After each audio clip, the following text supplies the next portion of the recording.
అందరికీ happy Sunday. ఈ Sunday special వచ్చేసి మా ఇంట్లో చేపల పులుసు గుమ్మగుమ్మలాడుతుందండి. మూత తీయగానే మంచి వాసన అయితే వస్తుంది. ఈరోజు మీరే వండారు కామెంట్ చేయండి. చేపల పులుసు ఎవరికి ఇష్టమో చిన్న లైక్ అయితే చేసేయండి. ఈరోజు ఉదయాన్నే మా వారు కూరకేం తీసుకురానని చెప్పారు. చేపల కూర తిని చాలా రోజులైంది. చేపలు అయితే తీసుకురమ్మన్నాను. వాటితో పాటు చిన్న ఉల్లిపాయలు అయితే తీసుకొచ్చారండి. చిన్న ఉల్లిపాయలు అయితే చేపల పులుసుకి చాలా టేస్ట్ ఉంటుంది. అవి అయితే పేస్ట్ చేసేసుకోవాలి. టమాటాలు, ఉల్లిపాయలు, మసాలా కూడా పేస్ట్ ప్రిపేర్ చేసి పక్కన పెట్టేసుకోవాలండి.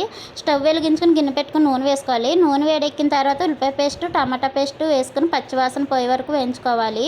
అందులో కరివేపాకు, కొత్తిమీర, టేస్ట్కి సరిపడా ఉప్పు, కొంచెం పసుపు, అలాగే కారం కూడా వేసుకోవాలి. పచ్చిమిర్చి వేసుకుని చింతపండు పులుసు అయితే వేసేసుకోవాలండి. ఇక్కడ నేను 2 టమాటాలు ముక్కలుగా కట్ చేసి అందులో వేసేసాను. అలాగే ముందుగా ప్రిపేర్ చేసుకున్న మసాలా పేస్ట్, చేప ముక్కలు కూడా వేసేసుకుని మూత పెట్టుకుని ఒక 10 నిమిషాలు అయితే ఉడకనివ్వాలండి.